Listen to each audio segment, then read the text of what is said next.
Je vais vous amener un peu sur des produits. Opération quotidienne pour les salariés de ce supermarché parisien, vérifier la qualité des produits et les dates limites de consommation. Et le jour J, la journée du 22, ça va partir sur mon dos. Certains produits iront dans le bac dédié aux promotions, les autres seront triés pour être donnés à des associations. Là, par exemple, vous avez une ananas qui est tout à fait consommable, mais je ne peux pas le vendre. Parce que un peu les feuilles. Voilà, c'est ça. Leader Price travaille depuis 2016 avec Ecosphère pour gérer ses invendus. La société intervient dans 300 magasins du groupe. Elle forme et conseille les employés de la grande surface à la réduction du gaspillage.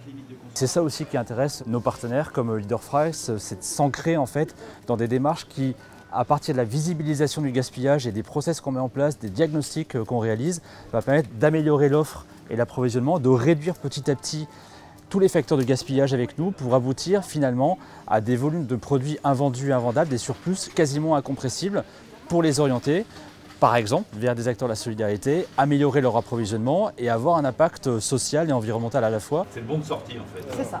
Dans ce magasin, chaque semaine, 300 à 400 € de denrées alimentaires sont collectés et donnés à des associations. Sur les 9 premiers mois de 2018, 1,8 million d'euros de marchandises issues de 300 magasins Leader Price ont été collectés, soit 440 tonnes de produits et près de 900 000 repas. On a gagné la bataille de la quantité, il faut qu'on gagne maintenant la bataille de la qualité des dons. C'est essentiel pour ancrer durablement le don alimentaire dans une politique nationale. Depuis la loi Garot de 2016 qui interdit aux distributeurs de rendre les invendus impropres à la consommation, les dons auraient augmenté de 28%. La distribution bénéficie en échange d'un dispositif de défiscalisation et a moins de déchets à traiter. De quoi faire apparaître quelques abus.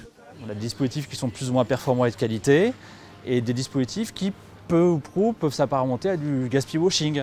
Le gaspillage-washing pour moi c'est en fait quand on se rémunère, quand des structures se rémunèrent sur le transfert de la responsabilité du gaspillage et des déchets. Et aujourd'hui on constate malheureusement dans les poubelles du secteur associatif une augmentation des volumes de produits et de déchets qui ne devraient jamais s'y trouver. Ça veut dire quoi?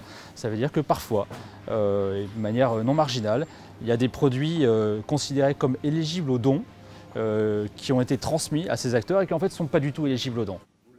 Une évaluation de la loi dans les prochaines semaines devrait permettre d'affiner cette législation anti-gaspillage.